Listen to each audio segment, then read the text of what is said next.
So hello guys, आज का जो हमारा सेट रहेगा वो रहेगा सेट 4। और इसमें हम मौर्य काल एवं मौर्यांतर काल है ना, इसमें कुछ इम्पोर्टेंट प्रश्न जो कि हिमाचल जीके में पूछे जा सकते हैं उनके बारे में थोड़ा सा डिस्कस करेंगे।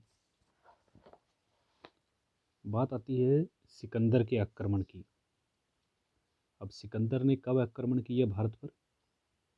वो किया था 326 बीसी में। और किस नदी तक पहुंचा था सिकंदर? ब्यास नदी तक पहुंचा था।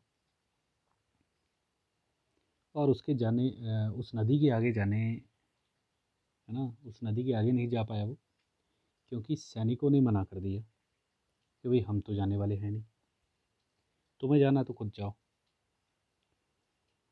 तो 326 बीसी में भारत पर आक्रमण किया, ब्यास नदी तक पहुंचा। और जैसे ही ब्यास नदी तक वो पहुंचा तो जो सिकंदर की सेना थी उसने ब्यास नदी को पार करने के लिए साफ इनकार कर दिया कि हमें नहीं जाना है। तो प्रश्न आता है कि कौन सी नदी के पास पहुंचा था सिकंदर? तो ब्यास। अब उसका एक सेनापति था जिसका नाम था कोइनोस। सिकंदर के सेनापति का क्या नाम था? कोइनोस। अब सिकंदर ने क्या किया, वो तो ब्यास नदी के पार तो पहुंच नहीं पाया। उसने निशानी के तौर पर वहीं पर 12 स्तूप लगा दिए कि भाई चलो अब भारत आ ही गए हैं तो जीत तो पाए नहीं। लेकिन हम क्या करते हैं निशानी के तौर पर कि चलो सिकंदर कभी आया था, उसके तौर पर उसने कितने स्तूपों का निर्माण करवाया? 12 स्तूपों का। अब बात आती है चंद्रगुप्त मौर्य की।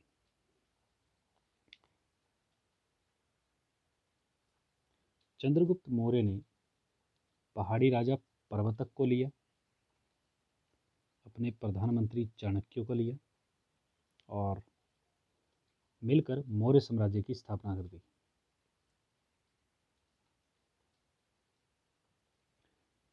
मुद्रा राक्षस के अनुसार चंद्रगुप्त ने किरात और खशों को भी अपनी सेना में भर्ती किया। तो किसके अनुसार चंद्रगुप्त ने किरात और खशों को अपनी सेना में भर्ती किया? इंपॉर्टेंट प्रश्न बन जाता है। मुद्रा राक्षस।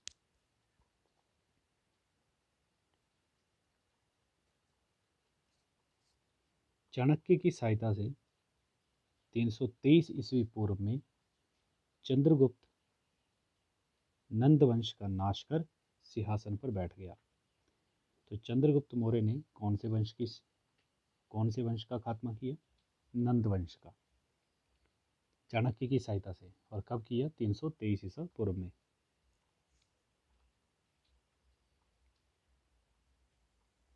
कुलिंद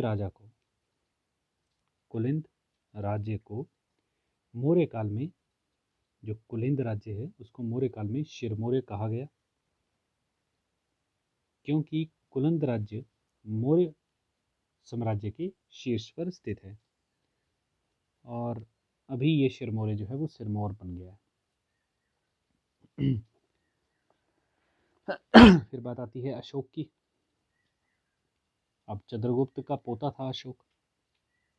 इसने क्या किया? मंझिम और 4 बौद्ध भिक्षुओं को हिमालय में बौद्ध धर्म प्रचार के लिए भेजा।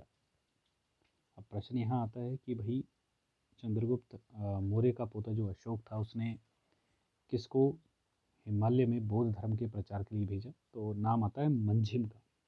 और साथ में उसके साथी 4 बौद्ध भिक्षु।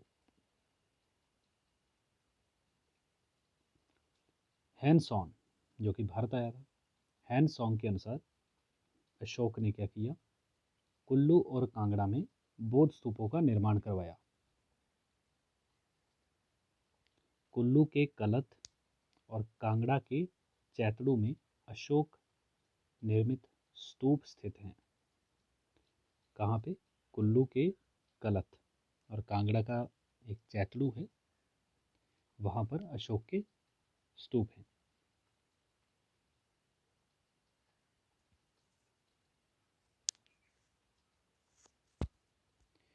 210 बीसी के आसपास मौर्य साम्राज्य का पतन आरंभ हुआ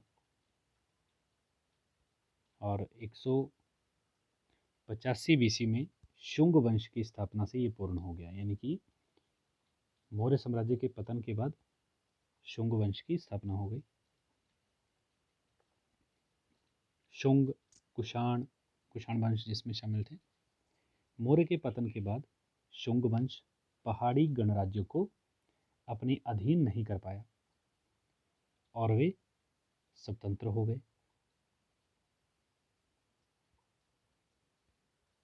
ईसा पूर्व प्रथम शताब्दी के आसपास शंकों का आक्रमण शुरू हुआ। शंकों के बाद कुषाण आए और कुषाणों का एक प्रमुख राजा था कनिष्क।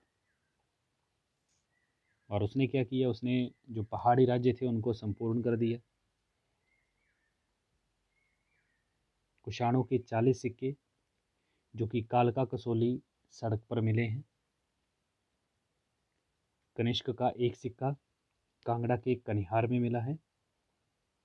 कनिहार और पतिहार दो जगह हैं, मैंने आपको पहले ही बताया है।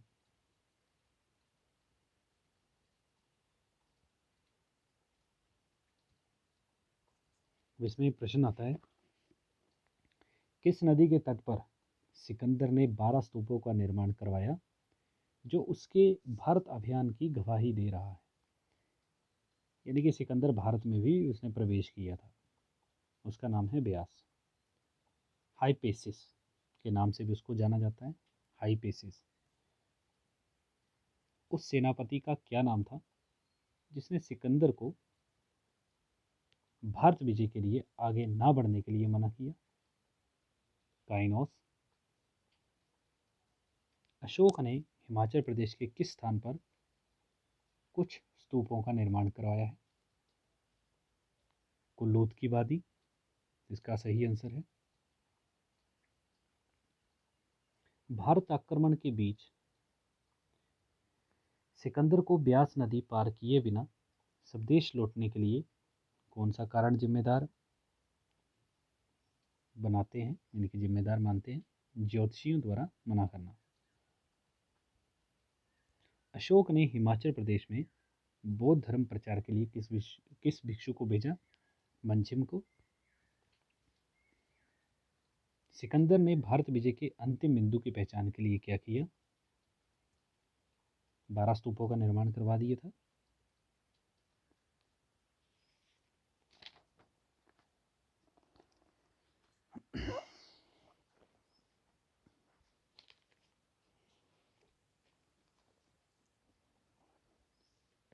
अब बात आती है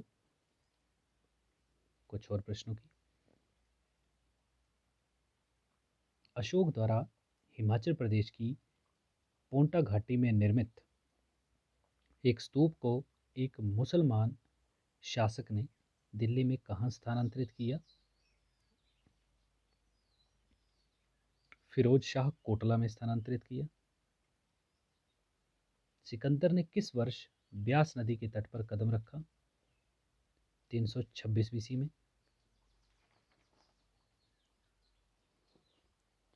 टॉन्स और यमुना नदी के समीप स्थित कालसी में किसने पत्थर पर लिखित राज घोषणा का निर्माण करवाया? अशोक ने।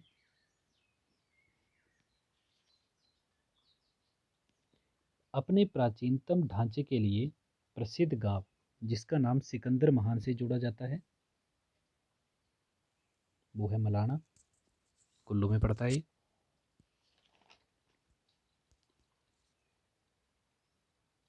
अब बात आती है गुप्त काल की। श्रीगुप्त का पोता था जिसका नाम था चंद्रगुप्त प्रथम। चंद्रगुप्त प्रथम ने 319 एडी में गुप्त साम्राज्य की नींव रखी। श्रीगुप्त के पोते चंद्रगुप्त प्रथम ने 319 एडी में गुप्त साम्राज्य की नींव रखी। भारत के नेपोलियन समुद्रगुप्त ने, ध्यान से सुनिएगा, भारत के नेपोलियन समुद्रगुप्त ने 340 ईस्वी में पर्वतीय जनपदों को जीतकर उन पर अपना आधिपत्य जमाया।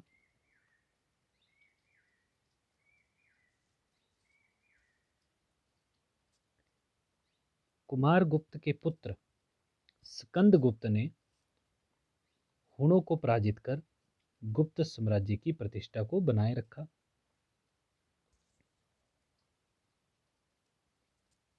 अब कुछ प्रश्न हैं। किस गुप्त सम्राट ने हिमाचल प्रदेश के राजाओं को अपना प्रभुत्व स्वीकार करने अथवा लड़ने की चुनौती दी थी? उसका नाम था समुद्रगुप्त। समुद्रगुप्त ने किस वर्ष हिमाचल प्रदेश के स्थानीय शासकों को अपनी प्रभुता स्वीकार करने की चुनौती भेजी थी? 340 ईस्वी में। किस भारतीय सम्राट ने कुलिंदों, योद्धाओं व अर्जुनयों को अपनी प्रभुता स्वीकार करने के लिए बाध्य किया था? उसका नाम है समुद्रगुप्त।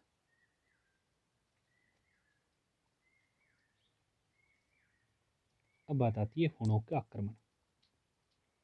521 ईस्वी में हुणों ने तोरमान के नेतृत्व में पश्चिमी हिमालय पर आक्रमण किया।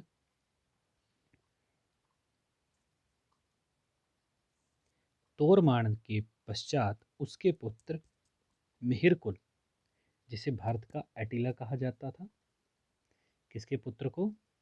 तोरमान के पश्चात उसके पुत्र मिहिरकुल को भारत का एटिला कहा जाता था, जिसने 525 ईस्वी में पंजाब से लेकर मध्य भारत तक के क्षेत्र को जीता था।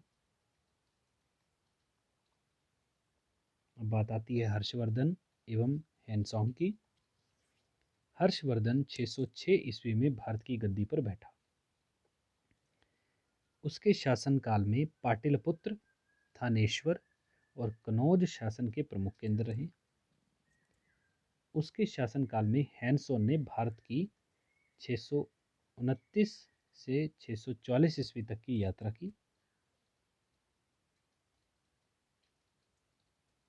यानी कि हैनसोन किसके शासनकाल में आया था? हर्षवर्धन के।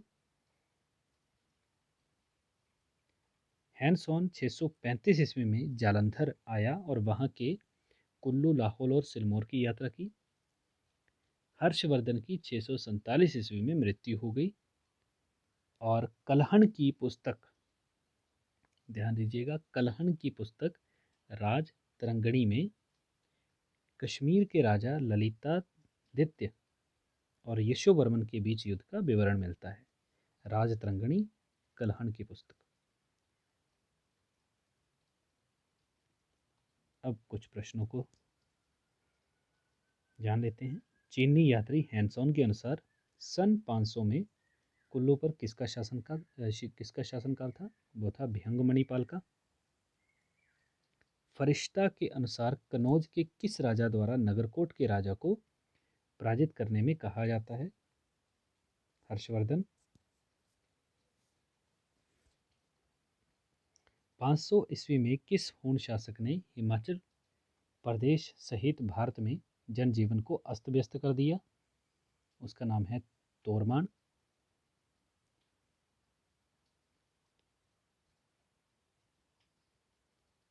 हैनसॉन के अनुसार कुल्लू का घेरा कितने मील का था? 75 मील का। हैनसॉन ने भारत की यात्रा किस वर्ष की थी? 629 एडी में। तोरमन कौन था? 5वीं शताब्दी का एक हूण आक्रमणकारी व शासक।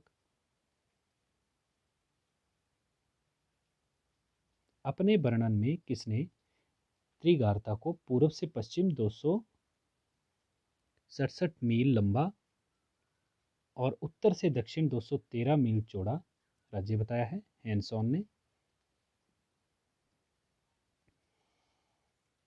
अब बात आती है महमूद गजनवी की। महमूद गजनवी ने भारत पर 17 आक्रमण किए थे।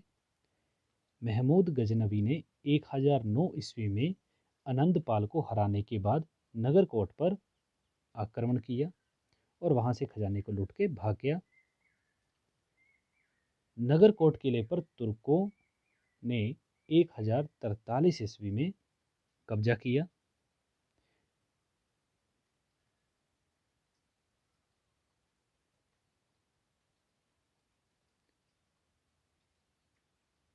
अब ये कुछ इम्पोर्टेंट है इसमें। 1001 ईस्वी में महमूद गजनवी के आक्रमण के समय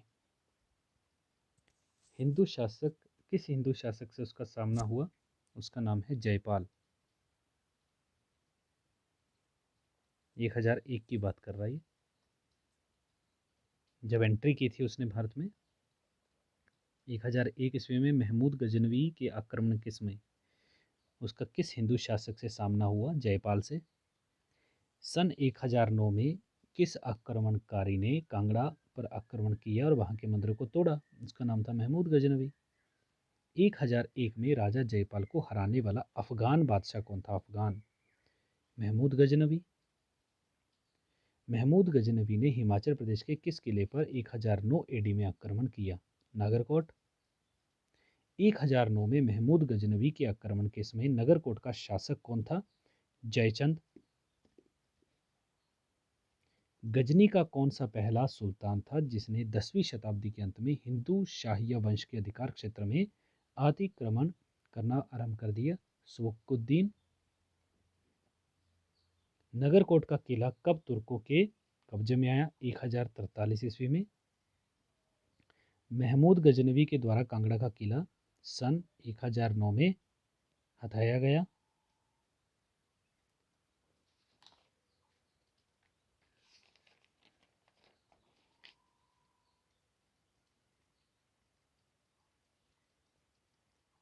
ये कुछ इसमें इम्पोर्टेंट प्रश्न थे। आई थिंक आपको ये लेक्चर अच्छा लगा होगा। अच्छा लगा है तो आप इसको सब्सक्राइब कर सकते हो, शेयर कर सकते हो। नहीं अच्छा लगा है तो कोई बात नहीं। अगर कोई इसमें मिस्टेक मैंने की है तो आप मुझे कमेंट सेक्शन में बता सकते हो।